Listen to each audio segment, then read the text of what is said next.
Here's every NBA player that caused a change in the NBA rulebook. Let's start with Michael Jordan. You know when you're watching basketball with your grandpa, and they'll tell you, back when I was watching, SGA wouldn't be able to dribble the ball up. Dennis Rodman and Bill Laimbeer would send this guy to hoop in Uzbekistan after a game with them. Well, I'm not saying he's right, but the reason it was completely different to dribble the ball up the court back in the day, hand checking. That was just a straight up thing you were allowed to do. Specifically, one guy who got the worst of it a lot, Michael Jordan. Michael Jordan used to dribble the ball up the court, and you'd have Khabib and Conor McGregor on top of you using their hands to play defense. Specifically, MJ faced this a lot when he played teams like the Jazz, the Pistons, the Knicks. But that was until 1995. The NBA's first hand-checking rule was implemented. What it was this area right here, free throw line to opposite end court. When your opponent was bringing the ball up, hand-checking was illegal. Here, let's look at the specifics. Hands could not redirect ball handlers. Any contact affecting speed or balance became a foul. Officials were instructed to call it consistently. So yeah, from this point on, no more using your hands to guard your opponent. And this completely changed how teams had to play. I mean, teams back in these days literally had like hockey goons to come in and bully the other team's stars. And eventually in 2005, hand-checking was completely gotten rid of. So when some 70-year-old man tells you, yeah, Bill Russell used to play with a pistol in one pocket and a Bud Light in the other, he probably did do that. But defense was definitely a lot different when he played because of hand-checking. But after that, we can move to James Harden. Let's go to Houston real quick. This dude, current day Cleveland Cavalier, James Harden, completely dominating the NBA. And one of the ways he's dominating, the dude gets to the free throw line every single play. Let's just look at this game for example. December 26, 2013, the day after Christmas. We got a nice Rockets-Grizzlies game. Cool. Parsons, Terrence Jones, Dwight, Harden, Jeremy Lin, sick team. But let's look at Harden's stat line. 27 points, 22 for 25 from the free throw line. 27 points on 2 shots made. The guy hit a 13-pointer and a 14-pointer. Yeah. This dude was the greatest foul baiter in the history of basketball. And honestly, I don't think there's anything wrong with that. If they're going to call it, why not use it to your advantage? But eventually, he got so good at the foul baiting. In 2017, the NBA had to implement a new rule. Now, if a player initiates contact in a way that is abrupt, overt, or abnormal and not natural part of basketball move, refs are encouraged not to call it a shooting foul. If the move is extreme enough, it can be called an offensive foul or no call at all, rather than giving free throws. So yeah, Harden got so good at drawing fouls, if the offensive player created the contact in the slightest bit, it wasn't a foul anymore, which is honestly a good rule. How you gonna call a foul on me when it's your fault? And still to this day, every night before I sleep, I watch Harden's highlights from his game versus the Spurs that one time. Shout out to one of the best players of my lifetime though, James Harden. Actual GOAT.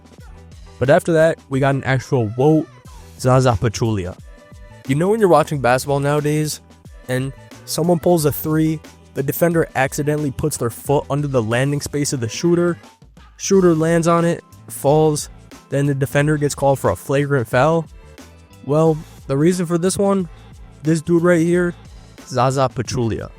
And the reason the Zaza rule was created, for this one, we got to go back to 2017, Spurs-Warriors Conference Finals.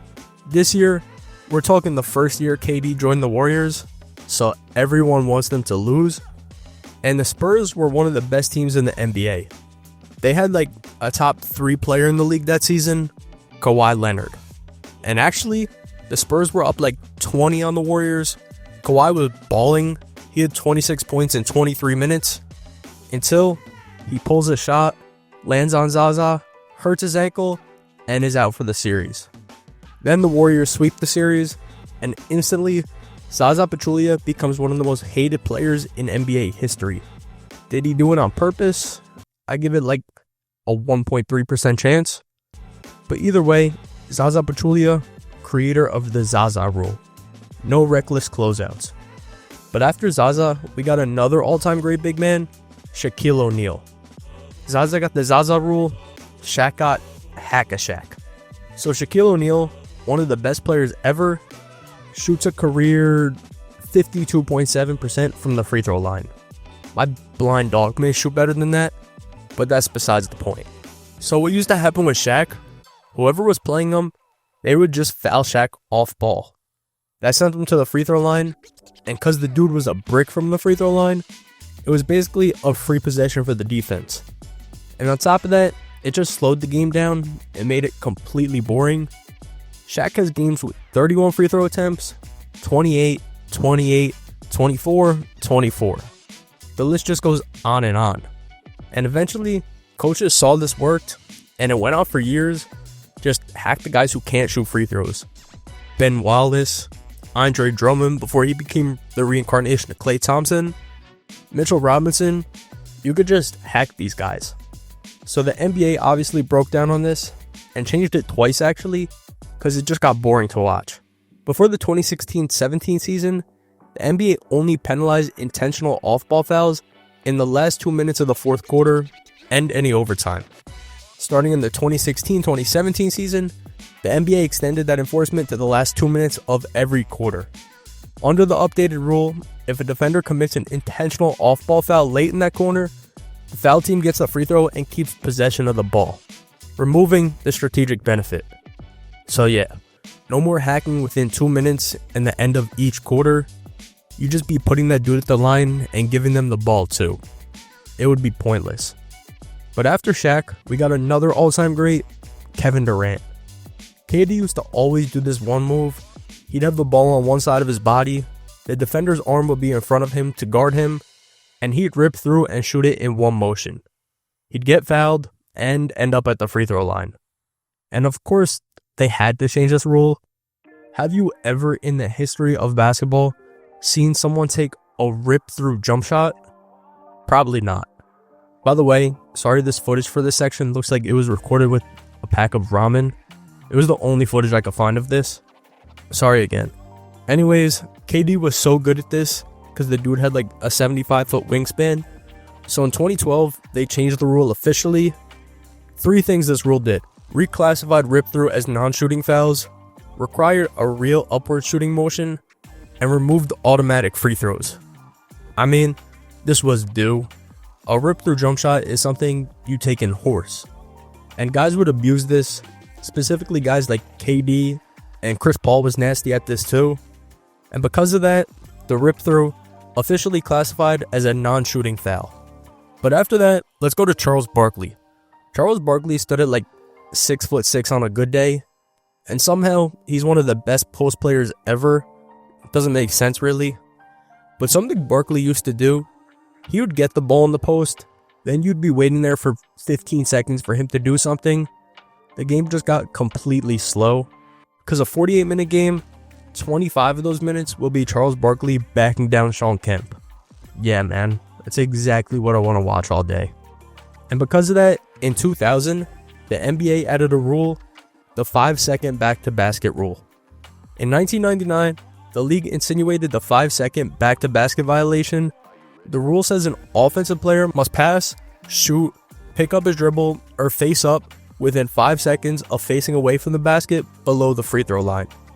Basically, the bigs of this era, mainly Barkley, but the Hakeems, Ewings, even some guards like Mark Jackson abused this. They all had to change some part of their game where they held the ball in the post, and they had to get rid of that temptation to wait for people on offense to move while they held the ball. If they held the ball for 5 seconds with their back to the basket, it's the other team's ball automatically. I feel like this is a rule I've never seen called once while watching basketball. Maybe players don't do it like they used to, but I have seen Enes Kanter play basketball before, so I don't know. That dude will post up every play. But either way, 3 words: Charles Barkley, 5-second back to the basket, not allowed anymore. But after that, we can move on. Dwyane Wade. Dwyane Wade had this one move in his bag. It was completely unstoppable. He'd pump fake, get you in the air, then jump into you, and then end up at the line for 2 free throws. Wade's is kinda similar to Harden's, but Wade specifically, he would get you on the pump fake. And after that, you were screwed. If you want to get a little technical, they were called pump fake launch fouls. I mean, Dwyane Wade is arguably the best pump fake ever. And then on top of that, he's jumping into you to get to the line. Ask a 2006 Dallas Maverick fan how they feel. Just kidding. Don't do that. You send them into cardiac arrest. But the change for this one, this was implemented in the 21-22 season. Let's read how this works. How the rule works. Jumping sideways or forward into defenders is no foul. Contact must come from a defender movement. Offense no longer controls foul creation. How officials enforce it. Refs look for natural shot motion. Launching bodies draw no whistle. Video training reinforced examples. So yeah, the Dwyane Wade pump fake foul bait no longer allowed in the NBA in the last 5 years. But after that, we got another player who would foul bait on jumpers, but in a different way. This time, another all-time great shooting guard, Reggie Miller. Dwyane Wade would pump fake and get you in the air. Reggie Miller, he would jump in the air himself and kick the shit out of you. Watch these shots. When Reggie Miller would shoot, a lot of the time, he would jump and kick his legs out, kicking you, but making it look like you fouled him. So the guy would end up at the free throw line. Yeah, Reggie Miller would end up at the free throw line for kicking you. Make sense? You know what? Reggie Miller was basically doing a backflop when he did these, putting his body on the line, so shout out to him. What they should have banned though, they should have banned this dude's reaction to LeBron's dunk the other day. That should have been illegal. But yeah, Reggie Miller pulling this donkey kick, making the Reggie Miller rule, added to the NBA in 2012. The rule outlawed unnatural leg extensions, shifted blame to the shooter, made it an offensive foul or no call. I mean, how are these not offensive fouls in the first place? They Stevie Wonder, Helen Keller ref in these games? I'm confused. Anyways, staying back in the day, actually way more back in the day, the OG rule changer, Uncle George Mikan. So 1951, George Mikan used to camp under the basket, and he was the best player in the NBA.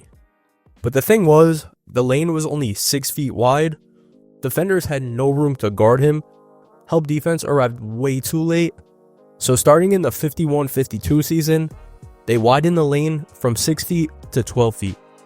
The whole idea of this was get Mikan and other dominant big men away from the basket a little, so they didn't just dominate under the basket the entire game. This widened the lane, other players had more room to guard them, so yeah, rule 1 for Mikan, the lane from 6 feet to 12 feet. And I said Mikan was the OG rule changer. This dude was also the origin of maybe one of the biggest rules in NBA history. Actually, in my opinion, maybe the biggest rule in NBA history, the 24-second shot clock. Alright, sit down. I'm about to tell you a true story. So November 22nd, 1950, the Fort Wayne Pistons are in Minneapolis to play George Mikan and the Lakers. The final score of this game, 19-18. Yeah, if you bet the under, congrats. But 19-18 is ridiculous. 37 points combined for two teams in an entire game. I seen Klay Thompson go for 37 and a quarter himself. And of the Lakers' 18 points, George Mikan had 15 of them. The Pistons literally just held the ball the entire game to keep it away from Mikan. And because this game was such a snooze fest, the league had to come up with something. So, in 1955, they introduced the 24-second shot clock. Shout out to this guy, Danny Biasone, the owner of the Syracuse Nationals, for coming up with this idea. This guy probably watched that Pistons-Lakers game and contemplated his life choices. And because of that, he came up with something that changed the NBA, the 24-second shot clock. But after Mikan, we can do someone that directly correlates to Mikan, Wilt Chamberlain. And the reason he correlates, well, Mikan, he was the reason the lane went from 6 feet to 12 feet. Wilt, he was the reason the lane went from 12 feet to 16 feet.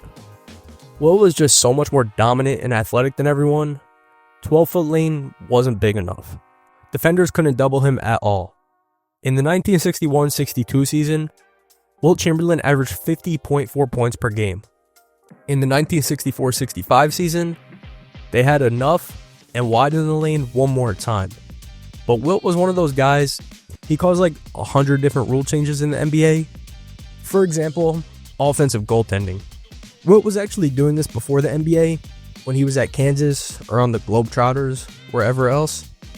And if a player wasn't going to hit the shot, or even if they were going to hit the shot, this dude was 50 times the athlete of everyone else. He can just jump up and grab the ball out of the air and just dunk it. It was pretty much like every single shot was an alley-oop, even if it wasn't an intentional alley-oop. Low-key, if I was his teammate, I'm getting pissed. This dude's stealing all my points. But yeah, the rule, still one used today, the ball cannot be touched above the rim. Any contact inside the cylinder is a violation, and the basket is waved off immediately. Imagine Wemby with this rule, shit would be unfair.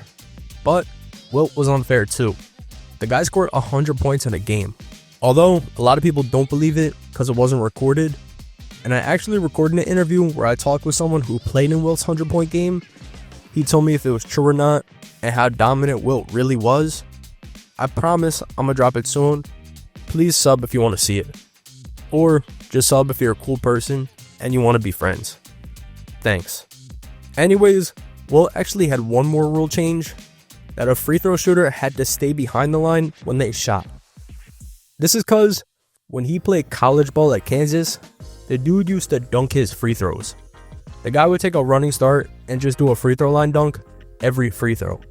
There's no footage of him doing this in the NBA, but there's this footage of him at a park doing it. This guy was a 2K My player. Actually, you can't even do that in 2K. But yeah, because of that, free throw shooters had to keep both feet behind the line. And honestly, this was a rule that worked for the NBA to slow down Wilt, because he's a career 51% free throw shooter. I don't know why he shot his free throws from 800 feet behind the line, but he did. But if this rule wasn't a thing, the guy might be a career 100% free throw shooter. It might be the funniest rule yet, because the guy was literally dunking his free throws. But after that, let's get a little more modern. LaMarcus Aldridge. So when Aldridge was on the Blazers, this guy had a game against OKC.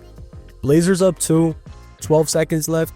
KD gets the ball, drives in, takes a layup, and Aldridge blocks the shot. But it gets called for goaltending, when really, it's not a goaltend at all. And after the game, the NBA admitted the call was incorrect. But at the time, replay couldn't be used to review goaltending calls, even in late game situations. So because of this, the NBA added the LaMarcus Aldridge rule, a video review for late game goaltending calls, basically meaning if a goaltending or offensive interference call happens in the final moments, officials can stop play and check replay to see if the call was correct. This rule was implemented into the NBA in the 2012-2013 season. Aldridge, poor guy, got a game-winning block, called for a goaltend, then has a rule named after him because the ref screwed him over. Shout out to this legend though, top 19 power forward of all time, LaMarcus Aldridge. But after him, we can move to a top 19 shooting guard of all time, Allen Iverson. Allen Iverson is mainly known for one thing in his NBA career, his crossover. Look up any list of best handles in NBA history.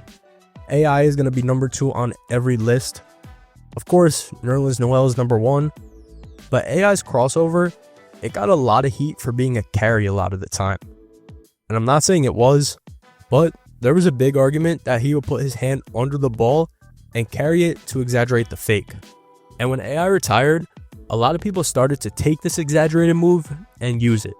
Kyrie, Jordan Poole, Trey Burke, elite handles GOAT Trey Burke. And no, I'm not joking. Watch a Trey Burke game before you go crazy. But this rule was emphasized twice, once during AI's career in the early 2000s, and once more recently in the early 2020s. Let's read this. In the early 2020s, the league issued a memo to teams saying that officials would crack down on discontinued dribbles, carries, and enforce them more often than in recent decades. So yeah, this rule technically always existed, but this is what they say was emphasized in the early 2000s. How this rule works. Ball must stay on top or side of hand, Hand fully under the ball is a violation. Hesitation is legal only without a carry. How officials enforce it. Watch for palm control. Look for a pause before movement. Call violation immediately. Now this one, personally, I don't know how much I call it or changed it, but there was two major emphasis from the NBA to call this more often, and a lot of it is credited to Allen Iverson. But personally, I see like 300 carries per game, so I don't know. But after them, we can go to a technical rule. Larry Bird, the bird rights. If you're a 2K My League player, you heard of bird rights a million times. I play My League all the time and had no idea what bird rights were till recently, but this is what they are. Bird rights, basically, they let a team re-sign their own player no matter what, even if it puts them over the cap. Under most circumstances, without bird rights, team can't pay big contracts once they're over the cap. So when you hear, yeah, the Lakers got bird rights on him, it means the Lakers can re-sign their own player, even going over the cap. So basically, the Dodgers got bird rights on everyone, me and you included. And this rule was first called the Larry Bird exception. He was one of the first players linked to this whole situation in the early 80s, because when the NBA introduced the salary cap in the 1980s, teams worried they wouldn't be able to keep their own star players on their own rosters if other teams offered more money under the cap. And this included the Celtics, who needed to re-sign Bird, but his value exceeded their cap limit. But the league wanted franchise stability, so Bird, he was able to stay with the Celtics because they made this rule. How bird rights work. Player must spend 3 straight seasons with team.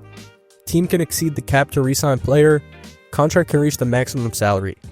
So in 1984, the NBA introduces the bird rights, letting Larry Bird stay with the Boston Celtics. You know, the league wasn't letting Larry Bird go to the Kings or the Clippers. They had their best player in the league on one of the best franchises in the league. We keeping him right there, buddy. But after that, I want to talk about an NCAA rule just because it's genuinely insane. And what it was, Kareem Abdul-Jabbar, because of him, dunking was banned in the NCAA for a decade. Yeah, in the 1967 season, dunking was banned from games, from warm-ups, from everything. You weren't allowed to dunk once you stepped in the arena. And the reason, they felt Kareem, quote, his presence and his athletic dominance, end quote, made the game too one-sided. They thought it was too easy for Kareem to score, which is kind of a dumb rule, because players were still allowed to like jump, put the ball above the rim, and drop it in, just no dunking. I don't know. Kareem's 3 years in college, he averaged 26, 16, and shot 64% from the field. UCLA those 3 years had a combined record of 88-2. It didn't slow down Kareem that much. But eventually, in 1976, dunking was reintroduced to the NCAA. But if you were a college player, even in 1974, let's say, when Kareem was already a half decade into the NBA, you weren't allowed to dunk the ball because one dude dominated 7 years ago. Got it. But next up, 1975, the 5th pick of the NBA draft, the 76ers took this dude, Darryl Dawkins, drafted straight out of high school. Dawkins turned out to be a really good center, except he had one issue. 4 seasons later, the guy became addicted to breaking backboards and rims in games. The guy would just dunk so hard, it would literally break the rims and the backboards. And of course, this would take a really long time to clean up and switch hoops. These games took all day long. There was a point in 1980 where this dude broke 2 backboards in a 3-week span. So eventually in the 81-82 season, the NBA introduced breakaway rims. The rims they still use today. You know, the ones where you can hang a little, bring them down a little, and it'll be all good. They were also attached to tempered glass, so a lot less chance of shattering. And to make these rims, they used a spring from a John Deere Covelator. And no, I'm not joking. So yeah, I'm sure Darryl Dawkins went through some withdrawals after beating his addiction, but because of him, the NBA had to change their entire equipment. But after him, we can move on to someone who has a completely different rule change, Rasheed Wallace. In 2001, Rasheed Wallace set an NBA record. He got 41 technical fouls in 80 games. 41 Ts is by far the most in an NBA season. I mean, the guy just constantly argued with the refs. According to him, he never fouled once, and the refs kinda hated him, and I'm sure David Stern didn't love him too much either. So in the 05-06 season, they added a rule. 16 technical fouls is a 1-game suspension. Every additional 2 Ts, that's another suspension. And in the playoffs, if you get 7 Ts, that's also a suspension. And honestly, it worked. Because the players, knowing they could get suspended, there was just less Ts overall. The game just flowed better. I mean, look at this. The top 5 leaders all time in Ts, they were all there before this rule was implemented. But 6 and 7, both post-rule. Draymond's quietly creeping up though. About to pass Dwight. Congrats, Draymond. Who would have guessed though? Dirk Nowitzki tied for 19th all-time in technicals. I feel like I never heard the dude speak once. Anyways, next up, we got a rule literally named after the guy, the Trent Tucker rule. January 15th, 1990, we got a game, New York Knicks versus Chicago Bulls. 0.1 second left, Knicks inbound the ball to Trent Tucker, and this guy catches the ball, hits the shot, and wins the game for the Knicks. And of course, we're in 1990, there's no review. They aren't sending this play to Secaucus, New Jersey to see what they see. And of course, anyone watching this replay can see there's no way this shot was off. And anyone with common sense can also tell you it's impossible to catch and shoot a ball in a 1/10 of a second. So in the 1990-91 season, the NBA implemented the Trent Tucker rule. What this was it said 0.3 seconds or more is physically possible to catch and shoot. Anything less than that has to be a tip-in. It's not physically possible to catch and shoot in less than that. And I guess it would be a little different now because they could just check the replay to see if they got it off.